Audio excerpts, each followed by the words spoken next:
خسته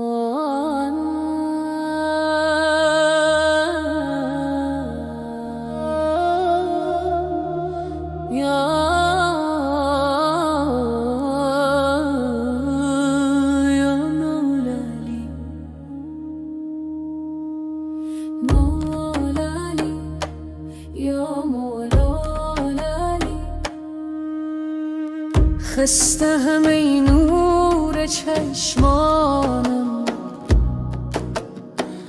در دل شب تنها و سرگردانم. دست نیازم را بگیر به سوی تو ای یار دیرینه ها، بی نهایت می کشم یا مولا علی، یا مولا علی، یا مولا علی. دور از وطن دل تنگم، چشم انتظار تو ای یار جانم. کوچه های غم را می شمارم، با یاد تو در دل میزنم نغمه های سرورارم. ای مولا دردهایم را بگویم به تو یا مولا علی، یا مولا علی، یا مولا علی.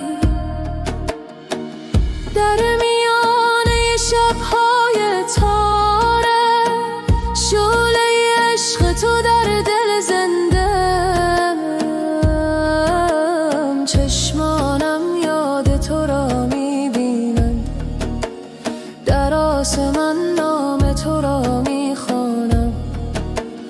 ای حامی مظلومان، ای یار بی همتا، پناه من باش یا مولا علی.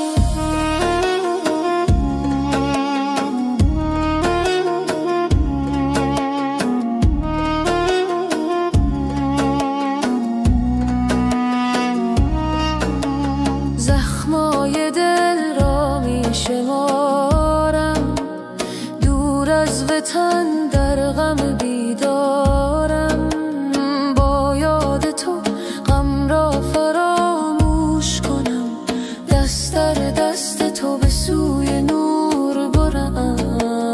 ای امید من ای آفتاب، درد و غم را از دل دور کن یا مولا علی، یا مولا علی، یا مولا علی. دل دور افتاده هم بیقرار، برای تو می نویسم ای یار دلدار.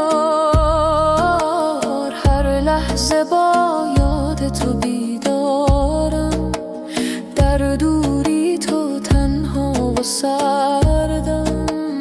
بی نهایت عشق تو در قلبم جا دارد. ای مولا، ای مولا، ای مولا علی. چشمانم پر از اشک و غم، به یاد تو در دل میزنم نغمه ها. محتاج لطف تو هم ای سرورم، دردهایم را